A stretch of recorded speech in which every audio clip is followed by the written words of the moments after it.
Hello friends, আমি আবারও চলে এসেছি আপনাদের সাথে একটি নতুন ভিডিও নিয়ে। একটি নতুন রেসিপি আপনাদের সাথে আমি শেয়ার করছি। তো রেসিপিটা দেখি আপনারা বুঝতে পারছেন আমি কোন রেসিপির কথা বলছি। একদম শীতের সন্ধ্যের সময় মুচমুচে এরকম একটা চপ পেলে দুর্দান্ত লাগে। তো এই রেসিপিটির জন্য নিয়েছি রসুন কুচি, পেঁয়াজ কুচি, ধনেপাতা কুচি, আদা কুচি আর নিয়েছি বেসন। 200 গ্রাম বেসন নিয়েছি। বেসনটা খুব ভালো করে ফেটিয়ে নিতে হবে। আর ফার্স্টে আমি বানিয়ে নেব পুরটা। আলুর যে স্টাফিংটা আছে সেই স্টাফিংটা প্রথমে আমি রেডি করব। তার জন্য গ্যাসের উনুনে কড়া বসিয়ে দিয়েছি। তাতে সর্ষে তেল দিয়ে দিলাম, একটু গোটা জিরে ফোড়ন দিলাম, আর একটা শুকনো লঙ্কা দিয়ে দিলাম ভেঙে, আর একটু পাঁচফোড়ন দিয়ে দিলাম। তেলটা খুব সুন্দরভাবে ফোড়নটা খুব ভালো করে গরম করে নেওয়ার পর আদা কুচি দিয়ে দিলাম ফার্স্টে। আদা কুচিটা একটু ভালো করে ভেজে নিলাম। নেওয়ার পর রসুন কুচি দিয়ে দিলাম। রসুন কুচিটা একটু বেশি পরিমাণে দিতে হবে। আলুর চপে কিন্তু একটু রসুনের স্মেলটা খুব ভালো লাগে। রসুনের স্মেলটা যতটা থাকে ততটা পরিমাণটা বেশি থাকলে একটু বেশ খেতে ভালো লাগে। আর শীতের সন্ধ্যেয় তো আলুর চপ, গরম গরম চপ আর মুড়ি দারুণ লাগে। তারপর পেঁয়াজ কুচিগুলো দিয়ে দিলাম। আদা রসুন পেঁয়াজ কুচি একভাবে ভাজতে থাকলাম। খুব সুন্দর করে ভেজে নিতে হবে। তারপর পরিমাণ মতো লবণ আর স্বাদটাকে ব্যালেন্স করার জন্য একটু চিনি দিলাম। আমার আলুটা কিন্তু অলরেডি সিদ্ধ করে রেখেছি, অলরেডি সিদ্ধ করে রাখা আছে আলু। তো আলুটা সিদ্ধ করে দেখালাম না, এই যে আলুটা সিদ্ধ করে আমি মেখে নিয়েছি। তো আলু সিদ্ধটা যখন আমি মেখেছি তখন একটু হলুদ গুঁড়ো দিয়ে দিয়েছিলাম, সেই জন্য একটু হলুদ হলুদ লাগছে।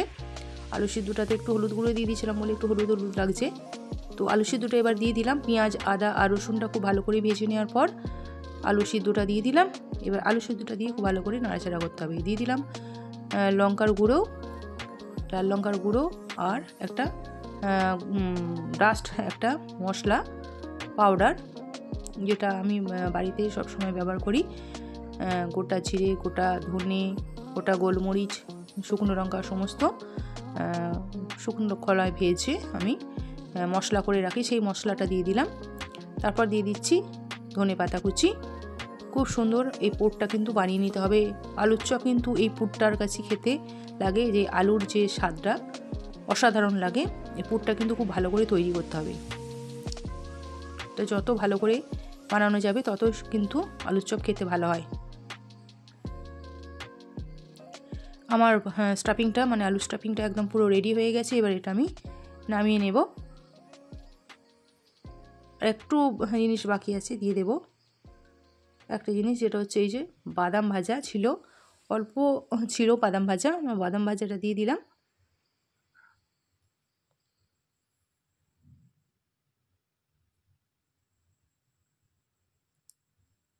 খুব ভালো করে নাড়াচাড়া করে নিচ্ছি।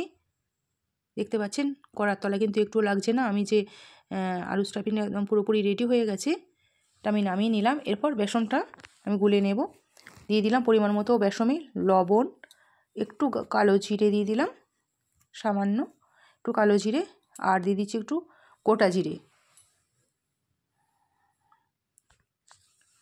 সমস্ত উপকরণগুলো বেসনের সাথে মিশিয়ে নিলাম। এবার পরিমাণ মতো জল দিয়ে এটা একটা ব্যাটার বানিয়ে নিতে হবে। অল্প অল্প করে জল দিতে হবে, বেশি জল দিলে কিন্তু পাতলা হয়ে যাবে আর এটা ভালো হবে না। তো অল্প অল্প করে জল দিয়ে এটা কিন্তু বেসনটা মাখতে হবে। একটু করে জল দিতে হবে আর হাতে করে এটা কিন্তু ফেটাতে হবে।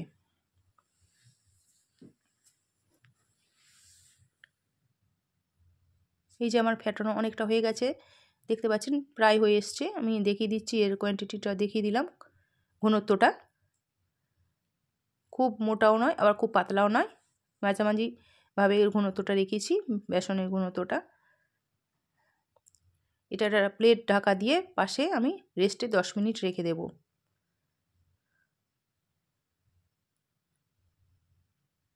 10 মিনিট পর আসছি। এরপর আমি একটা সুজির প্যাকেট নিয়েছি, দেখুন আমি সুজিটা প্লেটে ঢেলে নিলাম। এইটা দিলে কিন্তু খুব মুচমুচে হয় আলুর চপ। নতুনভাবে আমি আলুর চপ বানিয়ে দেখাচ্ছি। সুজির প্যাকেট কেটে সুজি প্লেটে কিছুটা ঢেলে নিলাম। এরপর হাতে একটু সাদা তেল নিয়ে নিলাম, দিয়ে 2 হাতে করে মাখিয়ে নিলাম। এরপর ওই যে আলু স্টাফিংটা একটু করে নিচ্ছি, ছোট ছোট অল্প বলের মতো ছোট্ট ছোট্ট নিয়ে হাতে করে গোল করে নিয়ে হাতে 2 হাতে তালুতে দিয়ে চেপটে দিলাম, চাপটা করে দিলাম। তারপর এই সুজিতে মাখিয়ে দিলাম। অনেকে বেসন মাখায় আলুর চপে এইভাবে, যে যখন এই গোল গোল করে মানে চাপটা করে দেয় তখন কিন্তু অনেকে বেসন মাখায়, অনেকে ময়দা মাখায়। আমি এখানে সুজি মাখিয়ে রাখলাম।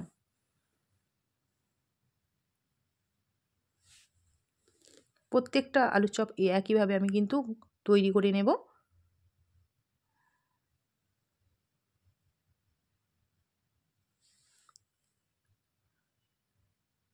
সাইজ একটু ছোট বড় হয়ে গেছে, কোনোটা একটু ছোট, কোনো একটু বড় হয়ে গেছে। তারপর এদিকে আবার গ্যাস উনুনে সাদা তেল দিয়ে দিলাম। আমি কিন্তু সাদা তেলে ভাজবো।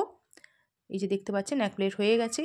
তারপর এই যে বেসনটা গোলা হয়ে গেছে, এবার আলুর স্টাফিংটা বেসনে ডুবিয়ে এবার চপের আকারে ভেজে নেব। তেলেতে দিয়ে দিলাম। তেলটা কিন্তু হাই ফ্লেমে গরম করে নিতে হবে।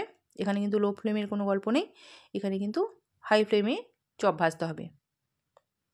হাই ফ্লেমে তেলটা গরম করে নেওয়ার পর চপগুলো একবার হাই ফ্লেমে করে দিয়ে মাঝখানে একবার আমি আঁচটাকে একটু কমিয়ে দিয়েছিলাম,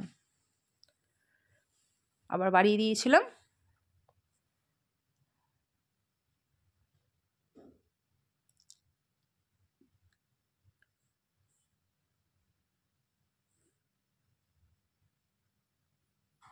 আলুর চপ খেতে ভালোবাসে না এমন কোনো মানুষ নেই।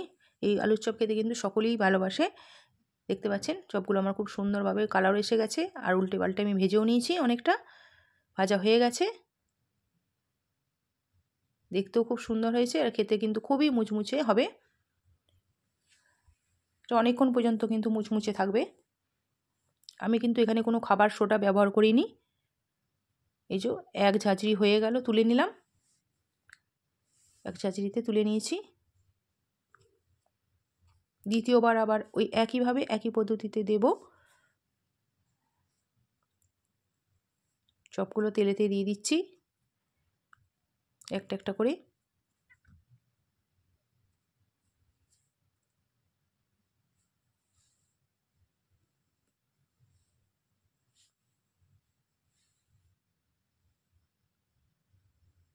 বন্ধুরা আমার চ্যানেলটিকে সাবস্ক্রাইব করবেন প্লিজ, বন্ধুরা সাপোর্ট করবেন, আর ভালো লাগলে লাইক কমেন্ট এবং শেয়ার করতে যেন ভুলবেন না।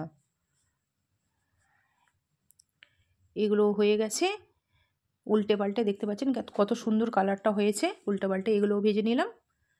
আমার আলুর চপ একদম রেডি। আজ আসি বন্ধুরা, সকলে ভালো থাকবেন, সুস্থ থাকবেন। আপনাদের সাথে দেখা হচ্ছে অন্য কোনো ভিডিওতে।